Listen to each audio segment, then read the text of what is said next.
Tem algo surreal acontecendo. Talvez algo que todo mundo achasse que não existisse. A reação geral do público seria de espanto. Isso viraria notícia, todo mundo ia tentar ver e entender o que está acontecendo. A informação que isso aconteceu viajaria o mundo inteiro e acompanharíamos em tempo real uma cascata de descobrimento. Em uma história, você esperaria mergulhar em tudo que se segue depois e explorar todas as possibilidades. Coisas que você nem esperava. Talvez ver jogos de poder e críticas sobre como o governo tende a agir.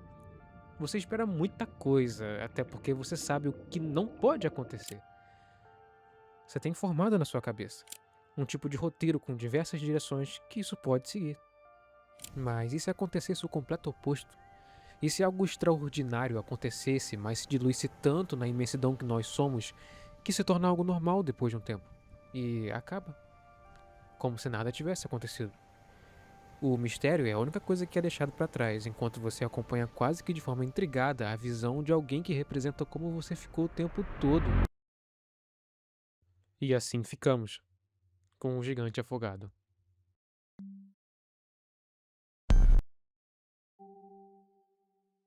Sem aviso, sem sirene, não tem nem manchete chegando antes do fato principal. A maré simplesmente baixa numa manhã qualquer e ele tá lá.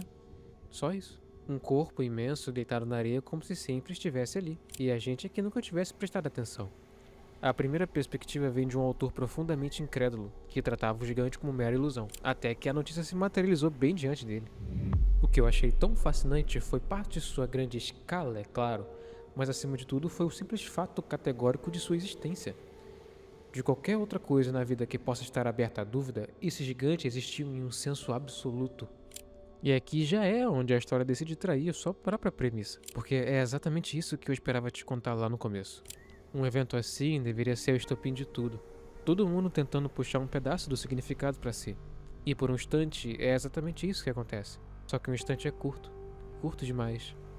Não tem monstro para lutar, não tem ameaça, não tem prazo, só tem presença. E presença sem perigo é uma coisa que a gente simplesmente não sabe processar por muito tempo. E se você parar pra pensar, isso não é exclusividade de ficção. Não é um exagero que o roteirista inventou só pra fazer a gente sentir algo estranho. A gente já viu isso acontecer de verdade. Lembra do monólito que apareceu do nada no meio do deserto de Utah, em 2020? Ninguém sabia quem colocou ali. Ninguém sabia como. E por uns 2, 3 dias, o mundo inteiro literalmente parou pra especular. Seria arte? Seria alienígena? Seria alguma seita? Todo noticiário grande cobriu. Todo mundo com uma teoria na ponta da língua. E aí o que aconteceu? Ele simplesmente sumiu.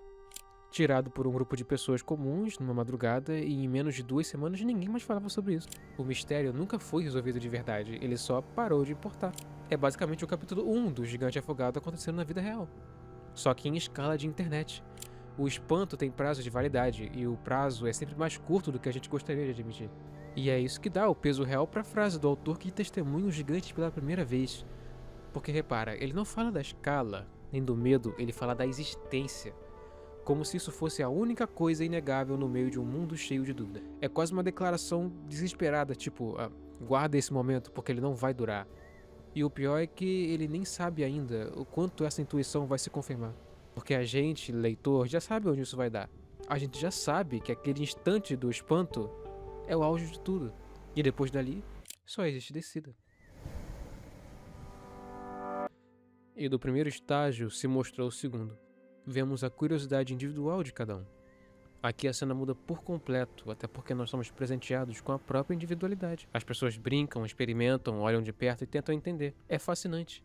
O espanto inicial, aquele que devia durar para sempre na nossa cabeça, começa a se desgastar muito antes do corpo.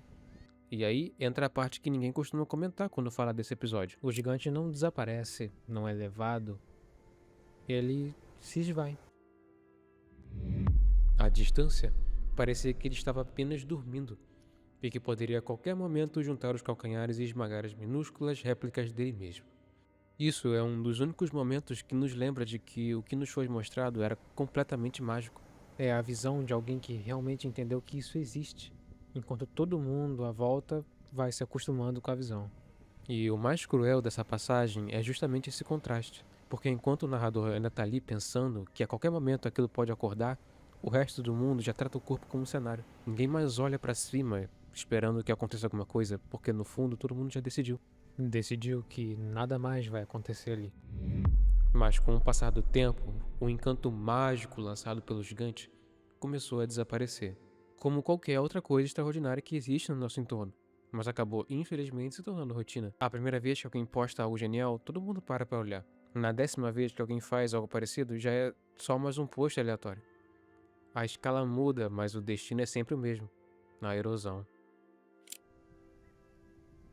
E aqui é onde a história realmente mostra o começo do fim.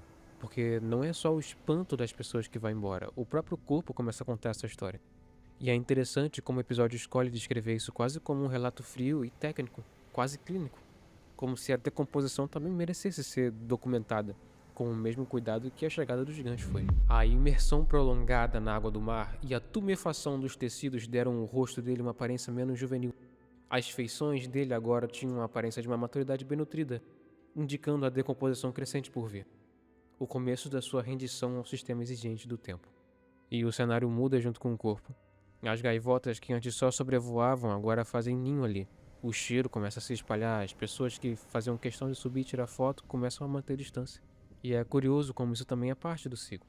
Primeiro a gente idolatra o extraordinário, depois se acostuma com ele e por fim se esquece. Até que, finalmente, quem nos conta a história toma coragem para fazer parte daquilo que a sociedade inteira já ignora. Ele escala o gigante, observando com tristeza como a magia daquilo se esgotava. E talvez esse seja o ponto mais cru do episódio inteiro. O extraordinário não precisa de um final explosivo para significar alguma coisa. Às vezes ele só se dissolve. Vira parte da paisagem, parte do esquecimento coletivo e só continua vivendo na cabeça de quem decidiu, por conta própria, continuar olhando.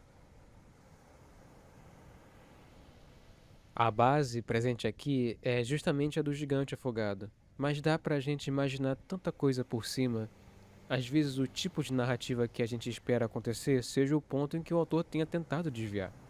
E no caso do gigante afogado, a escolha de manter tudo em um ponto de vista mais pacato só deixa o entorno muito mais interessante. Esse episódio é particularmente interessante pra mim, porque mostra que você não precisa ir longe para desenvolver algo que seja unicamente seu. O gigante nunca tenta significar nada. Ele só existe.